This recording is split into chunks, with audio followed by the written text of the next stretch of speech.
70不添衣，80不祝寿。过寿有什么讲究？家有老人别忽视。在如今这个节奏特别快的时代，大家好像一直都在忙忙碌碌中过日子。不过再怎么忙，也不能忘了那些传统。比如过寿这事，在咱们中国可是有很深的文化底蕴。过寿不只是吃顿好的那么简单，它还代表着对生命的尊重和对长辈的敬意。说到过寿，民间一直流传着这么一句俗话：70不添衣，80不祝寿。那这句话有什么深意？过寿又有哪些讲究呢？一、过寿是什么时候有的？过寿就是咱们中国人庆祝生日的一种方式。关于来历有这么一个说法，说是从古代的尧帝那时候就开始了。不过这事儿多半是传说，并没有特别靠谱的历史记载。真正能查到的记录是在南北朝时候，有个叫颜氏家训的书里提到过。在那个年代的江南地区，人们已经开始给孩子过1周岁生日了。这算是咱们现在能找到的最早关于过生日的明确记载了。从这些早期的记录中可以看出，生日庆祝最初主要针对的是婴儿和幼儿，旨在祈求孩子的健康成长。到了唐代，过生日的习俗不再仅限于孩童，而是扩展到了成年人。据史料记载，唐太宗曾对孙无忌说：“今天是我的生日，世俗为之欢乐，而我却感到悲伤。”这表明至少在唐代，成人庆祝生日已经成为一种普遍的社会现象。尤其值得一提的是，在唐玄宗李隆基的统治时期，过生日的习俗变得更加盛行。唐玄宗不仅自己庆祝生日，还曾在花萼楼举办盛大的宴会，邀请文武百官一同庆祝。百官们甚至请求将皇帝的生日定为千秋节，以此来表达对皇帝的敬爱之情。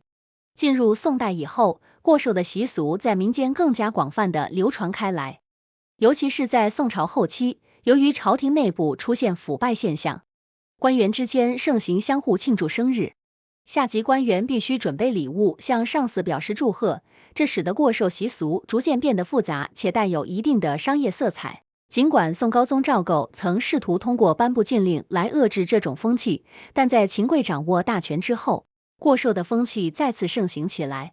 随着时间的推移，过寿习俗在民间逐渐普及，并形成了许多固定的传统和讲究。其中最著名的当属逢时过寿的习俗，每当老人年龄达到10的倍数时，都会举行特别的庆祝活动。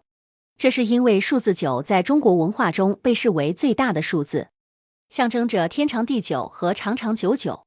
因此，逢时过寿不仅是对长寿的一种庆祝，也是对未来美好生活的祝愿。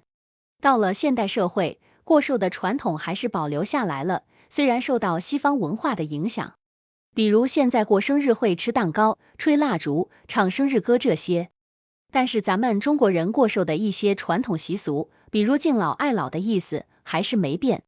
既然过寿有这么悠久的历史，那俗语70不添衣，80不祝寿又是指的什么？2、70不添衣，80不祝寿。70不添衣的意思是到了这个岁数，老人们对于物质方面的享受往往不再那么在意，不再像年轻人那样追求穿漂亮的新衣服，吃美味的食物或者住宽敞豪华的房子。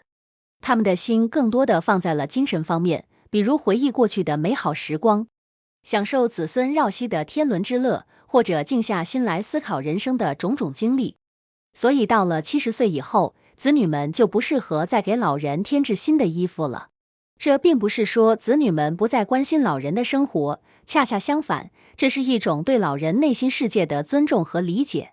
因为对于70岁以上的老人来说，过多的新衣服可能会让他们觉得有负担，他们会想自己年纪大了，穿不了那么多新衣服，这不是浪费吗？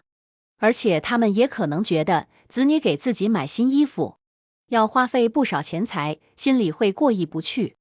真正的关爱老人，不是一味的给他们买这买那，而是要去理解他们内心深处真正想要的是什么，让他们能够按照自己觉得舒适、自在的方式度过晚年，没有过多的牵挂和烦恼。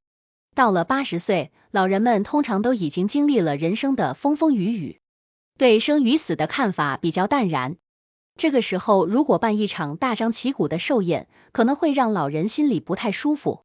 一方面是因为老人可能觉得自己的日子不多了，不想因为自己的寿辰给大家添麻烦。另一方面，古时候也曾有一种说法，就是过于隆重的庆祝活动可能会引起阎王爷的注意。虽然含有一定的封建迷信色彩，但不乏有很多老人在意这种说法。所以到了80岁以后，就不适合给老人办那种规模很大的庆祝活动了。一家人团团圆圆，子女们孝顺父母，这才是给老人最好的礼物。毕竟对老人来说，最希望的就是看到家里和睦，孩子们都过得好，这就足够让他们开心了。现代社会虽然很多习俗有所改变，但这种观念依然被很多人所接受。儿女们会尽量避免给老人带来不必要的心理压力，而是在日常生活中多关心老人的身体和心情，经常回家看看，陪老人聊聊天，或者一起出去散散步，这些都是很好的做法。有时候老人们其实不需要太多物质上的东西，他们更看重的是家人之间的感情。3. 如何为老人过有意义的寿辰？1. 倾听老人心声。在为老人准备庆祝活动之前，最重要的是先和老人好好沟通，听听他们内心的想法和愿望。很多时候，老人可能并不期望一个过于隆重的庆祝仪式，更看重的是家人之间的陪伴和亲密无间的相处。应该找个合适的时间和老人坐下来聊一聊，问他们是否希望举办一个小型的家庭聚会，或者是否更愿意简单的和家人一起吃顿饭。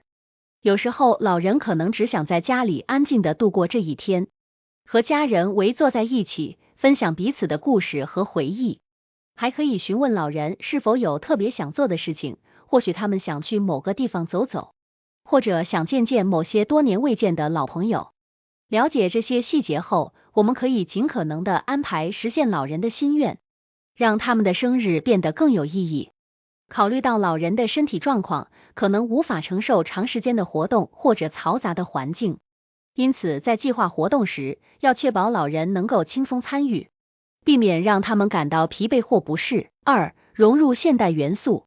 在庆祝老人的生日时，传统习俗固然重要，但融入一些现代元素同样可以让活动更加有趣。可以制作一段家庭视频，来回顾过去一年的美好瞬间。这段视频可以包括家庭成员在一起的欢乐时光，比如共同庆祝节日、旅行的照片，或者是一些日常生活中的温馨场景。通过这样的方式，可以让老人感受到家人的爱与陪伴，同时也能让其他家庭成员重温那些珍贵的记忆。利用现代技术手段，如电子相册或幻灯片，来展示老人一生中的精彩瞬间。可以收集老人从年轻到现在各个阶段的照片，包括工作、旅行、与家人朋友相聚的照片等，然后把这些照片制作成电子相册，播放这些照片，能够让老人回忆起过去的美好时光，也能让年轻一代更加了解和尊敬老人的一生经历。还可以利用社交媒体平台分享这些庆祝活动的照片和视频，让远方的亲友也能感受到这份喜悦。不仅能够扩大庆祝活动的影响范围，还能让老人感受到来自四面八方的祝福。如果条件允许，还可以引入一些现代的娱乐活动，比如组织一场家庭才艺表演，让每个人都有机会展示自己的特长。这样的活动不仅能够增加庆祝活动的趣味性，还能促进家庭成员之间的互动和交流。3. 注重情感交流。在老人的寿辰当天，家人之间的感情交流非常重要。通过各种方式让老人感受到家人的关心和爱，会让这个特殊的日子更加温馨和有意义。可以尝试给老人写一封信，在信中可以表达对老人的感激之情，回忆一些共同度过的美好时光，或者写下你对未来的期待。可以亲手制作一张卡片，编织一条围巾，或者画一幅画。这些物品虽小，但却蕴含着你的心意和努力，能够展现出你对老人的爱和尊重。老人收到这样的礼物，往往会感到非常开心和感动。当天，家人们可以围坐在一起，轮流分享一些与老人相关的美好回忆，或者讲述一些老人年轻时的故事。这样的交流不仅能够增进家庭成员之间的感情，还能让老人感受到自己在家庭中的重要地位。结语：过寿是对老人的一种庆祝，更是对传统文化的一种传承。在这个过程中，我们不仅要尊重传统习俗，更要注重情感的传递。在快节奏、高压力的现代生活中，我们不应忘记对家中老人的关爱与陪伴，用心去感受他们的需求与渴望，用实际行动去践行孝道的真谛，珍惜与家人相处的每一刻，让爱延续下去。